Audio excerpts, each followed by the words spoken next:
Ladies and gentlemen, thank you for tuning in. Mander here. I just want to take a quick second before today's video to go over a new series we're doing here at King Capital called Beat the Bell. It's a roundtable style morning show featuring all the head traders here. We go over upcoming market events, macroeconomic data like the video we have here, key intraday levels in SPY and broader trend thanks to the system, unusual options activity and flow, and a bunch of chatter in between from all the guys. So if you haven't, go ahead and check out the recordings that are posted here on the YouTube, and come drink your morning coffee with us live every Monday, Wednesday, and Friday at 8:30 a.m. Eastern. Guys and girls, welcome back to another video. Mander here, and today I'm going to be covering the bond market, in particular the US Treasury market, and one specific indicator that may be signaling at a very large recession coming in the near future. So before I get into what this indicator is in particular and how it has played out historically, I want to cover the US Treasury and bond market fundamentally before I get into that, just so you have an understanding of how they work and why this typically will signal recessions coming up. The best analogy I like to give is a credit card, right? Everyone understands how a credit card works. The bank will issue you a credit card and say you have $1,000 of spending power, right? Then you go out, you spend that $1,000 and you buy something with their money. And then your obligation in turn is to then make interest payments on that at whatever your interest rate locked in for that card is, right? So you have to make monthly interest rate payments. At the minimum, you can hold that $1,000 of balance on there, but you must meet interest payments. And then eventually you're going to pay that card off, right? And you're going to have no debt left. And so the bond market works very, very similarly, where the US Treasury will issue bonds at different maturities, meaning different times they're basically going to pay off that credit card balance, whether that be 6 months, a year, 2 years, 10 years, even 30-year bonds, where you will give the US Treasury money up front. In this analogy, you're the bank, right? And they're the credit card user. You're giving the US Treasury $1,000 for a 10-year bond. Biannually, so 2 times a year, they're going to make a payment to you on whatever interest rate you lock in for that bond. You're going to get paid your interest twice a year for 10 years, and then at the end of the 10 years, you get your $1,000 back. And so this is typically seen as a risk-free investment. The only way you don't make money on this and you don't get your interest payments is if the US Treasury defaults, which has never happened historically. So the US 10-year, the 10-year bond is typically seen as your risk-free investment. That's the threshold upon which stocks have to outperform, or else the risk you're taking in the stock market, because companies can go bankrupt, you can lose money even in the long run in the stock market. If the company goes bankrupt, they go to zero, you get paid out. As a shareholder, you get the very last bottom barrel of whatever assets are left over. You're not a creditor, you're not, anything. You get the less, which a lot of times is going to be nothing. So you can lose everything in the stock market. So to make that risk in the stock market worth it, it has to outperform in the long run the risk-free bond yields that you're getting from the US Treasury. Now let's take this exact example, right? Say you get a 10-year bond at 3% is what you lock in. So 3% of $1,000 is going to be $30. You're going to get that paid twice, split in half. So you're going to get $30 a year in interest paid to you over the course of 10 years, and then you're going to get your $1,000 back. So twice a year, you're going to get $15 paid to you. Over the course of 10 years, you get your $1,000 back. You just made risk-free money, right? And you cash flow that way. So that's why a lot of people like the debt market, is it cash flows. It's basically like real estate, whereas the stock market can be very lucrative, but you only make money by holding the stocks. You get dividends, but they're going to be significantly less. And so they're going to cash flow a lot less than, say, real estate, say the bond market, and you're taking on that excess risk. Now, what happens if, say, your neighbor, Johnny, gets given a 10-year bond? He doesn't want it, right? And so he says, hey, you could take this off me. I don't want it. I don't want to wait 10 years to make, whatever, $300 over 10 years. So how about you take it and you can buy it from me for $900. Now, realistically, you just made more than 3%, right? You're still going to get that $30 payment a year, but you also just made $100 up front, because at the end of the 10 years, the government's going to give you back $1,000. And so mathematically, your yield went up, right? The bond was issued at a 3% yield, but you really just yielded more because you got an extra $100 at the end of this 10 years. Now, that is exactly what happens when the bond market gets into sell mode. When people want to risk off and get rid of their bonds, they start selling at a discount. They sell under that $1,000 they were issued for, because everyone wants to get rid of them. If you have excess supply and less demand, this is just what happens to find that price point equilibrium. They're going to sell for less than $1,000, making yields go up. And so the indicator that we currently have is this right here, courtesy of our great friends over at spread is the 210 spread. What this means is it is the 10-year yield minus the 2-year yield in terms of real yield. So this is what they sell at on the secondary markets, not exactly where they're issued by the US Treasury. But like I was saying, when things start to sell at a discount, your real yield on the secondary market is going to be vastly different from what they were issued at. This right here is basically you take that 10-year yield and you subtract the 2-year. It's called the 210 spread, or in 2022, this is the 210 inversion.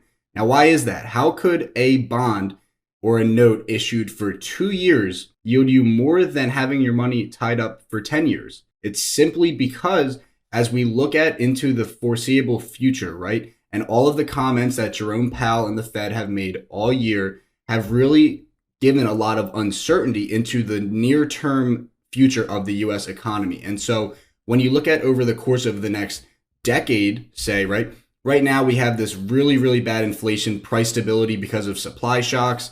Demand is still very, very high. It's still a very strong labor economy. And so you have people still, unemployment still under 4%, right? And so you still have people working, making a lot of money. And while the stock market might not reflect that, the economy itself is still rather strong. And so people are still spending money. And when you have your demand at an elevated level with supply coming down, you kind of get into this hyperinflation territory where demand for goods is up and supply of goods is simultaneously down. This is what drives the hyperinflation that we're in. And so when we look over the course of the next couple of years, right, the Fed has hiked rates multiple times all of 2022. They've said they're most likely going to hike at around 50 basis points this month here in December, and then continue hiking into next year until they get to a target rate around 500 basis points, I believe, at the federal funds level. From that point, they're probably going to keep it there, so they might not be hiking even more, but they're probably going to keep it at this elevated level for the foreseeable future until inflation pulls down, right? The Fed is tasked with two primary objectives. They're tasked to achieve maximum employment, and they're tasked with maintaining price stability. And so right now, when you do not have price stability, but you still have unemployment under their target rate of 4%, inflation at 8% just about, they target 2%, right? And so until we have unemployment starting to drive a wedge between this, if unemployment stays low, their sole priority right now is bringing down inflation. And so until they either get unemployment extremely high, where, if we start tapping 5, 6, 7%, we get into this recession mode, then you have the possibility for this Fed put hope where the Fed will, regardless of inflation, cut back on interest rates to bail out this recession, because obviously significant unemployment is probably a little bit worse, at least in the near term, than, an 8% inflation, which eventually, if we figure out these supply side shocks, which unfortunately the Fed cannot touch, all they're able to task is the demand side through monetary policy. They really can't do anything about supply constraints. But if you get into a point of really high unemployment and still high inflation, they're probably going to lean on fixing the unemployment first. In the meantime, unemployment is still low. It's below the target rate. So they're solely tasked with tackling this inflation issue. They've been hiking rates and are probably going to keep them hiked for the foreseeable future. So let's backtrack now to say the start of 2022. You're the holder of a 10-year bond, and the Fed comes out and says, we're going to be hiking rates from the federal funds level, which is the very base of your interest rate pyramid here. We're going to be hiking from the federal funds level multiple times throughout the rest of the year to try and tackle inflation, right? And you have this 10-year bond issued at probably 2.5%, 3%. I mean, rates were at or near zero for about a decade. And so bonds really were not yielding much of anything because the interest rates were so low. That's really why we saw the stock market take off. If you weren't going to yield anything in the bond market, savings accounts don't yield anything. Interest rates were really low, right? It was basically free to spend money. Mortgage rates were low, everything. You're in a position to take on the risk of the stock market. So now say you're this bondholder, right? They're going to be hiking interest rates. Why do you want your 10-year at 2.5% when they're going to be hiking rates all year? Say in a year, you could go buy them for 4%, right? And so why are you going to hold on to this one that's issued at and yielding 2.5%? You're not. You're going to sell them. And so what we saw at the start of the year, once the Fed came out and said they're going to start hiking rates, is everyone went risk off on bonds. They got unloaded because no one wanted them until we get to a point where maybe we think the Fed is done raising rates. And then you're going to start seeing bonds being bought again, especially the near-term ones, right? The 2-year, because there was so much uncertainty over how many times they're going to hike them, how much they're going to hike them, and for how long. So over the next 2 years, there was a lot more uncertainty, like I hit at earlier, than maybe say 10 years, and especially the 30 year, right? If you look over the horizon of 3 decades, odds are the US economy is going to stay stable. It's going to stay growing. Over the next 2 years, after we saw back-to-back quarters of negative GDP, we saw all these indicators that were signaling maybe we go into this recession mode and the Fed will continue hiking rates for at least a year, maybe two, right? People wanted out of the 2 years because they figure in 2 years, I'll just go ahead and buy them at a higher yield. Why do I want this 2 year that's getting me basically nothing right now? So everyone went risk off.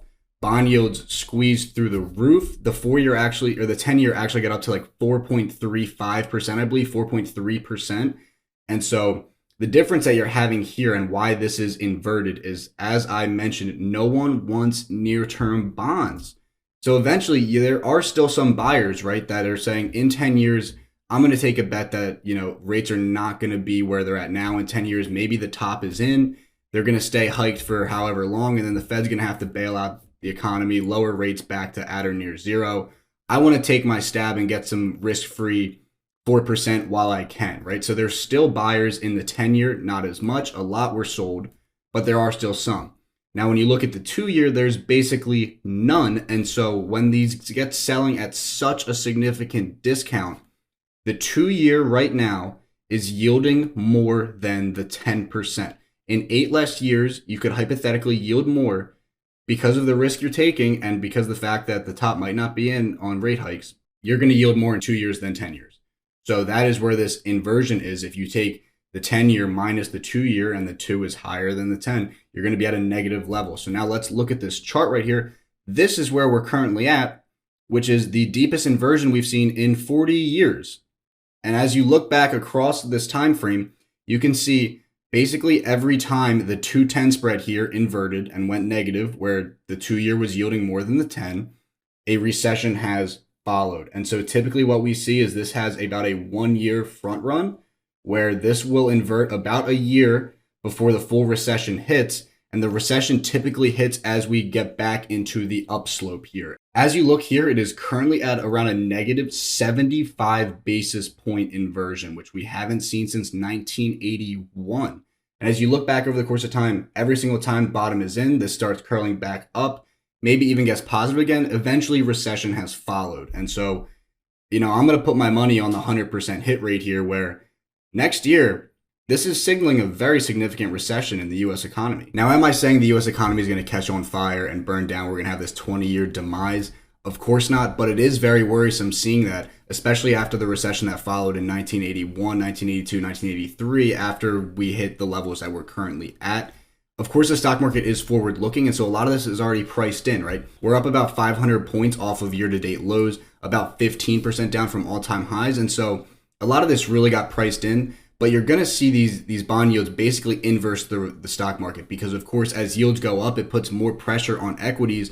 And really, as an investor, you start looking into other avenues. You think, if the 10-year goes from 4% to now 5% in the foreseeable future, and you say, why am I taking this risk on in the stock market if I could just get a risk-free 5%, right? And so the higher yields go is really going to press the stock market more and more and more. And in turn, when you see the stock market rally, people then get this left tail risk where they have the risk of not being involved in the stock market and losing out on obviously the more lucrative gains that can be had. And so when you see stocks go up, typically yields will come down and vice versa. If you start seeing bonds getting sold at an aggressive rate where yields are going to squeeze, because as I mentioned, once they sell at a discount, your real yields go up. Once you see yields start squeezing on bonds getting sold, it's going to pressure equities. And so one of my favorite things is to always compare TLT, the 20 plus year bond ETF, to say QQQ or SPY.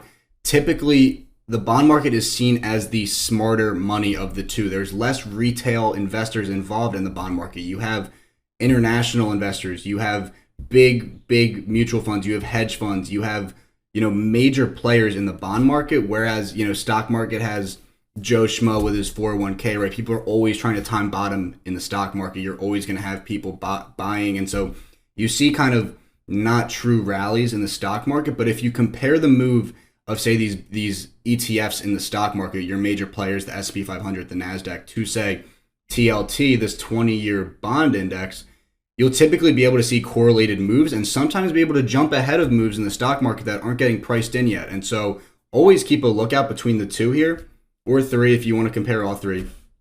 I love looking at these intraday and seeing how they're reflecting each other, especially ahead of big binary events. Think FOMC minutes, interest rate releases, and meetings for the month by the Fed, Jerome Powell press conferences, CPI, all of these things. A lot of times the bond market and TLT here will front run the move as the smart money either gets in or out before the release, whereas you see very contrary moves in the stock market oftentimes, and that'll be your signal to sometimes get ahead of these moves and put your money where the smart money is putting it. So that's going to wrap up today's video, guys. Mander out. Hopefully today's video did help and teach you something between the inner relationships of the bond and stock market, and definitely keep your eyes on that 210 inversion and see how this plays out into the rest of the year and next year. Again, like I said, 100% hit rate is where I want to put my money on. That's a rarity across the stock market and typically any investment market, right? And so I'm going to be watching this as it plays out. If we start seeing some EPS crunches, layoffs, big things like this from companies, I'm going to be saying we saw this coming because of this 210 inversion. And so that's going to wrap us up. Hope you all take care. Thank you for joining us here at Kane Capital. If you like today's video, give us a like and a comment. To watch our previous episode of Beat the Bell, click here. And to subscribe, click here.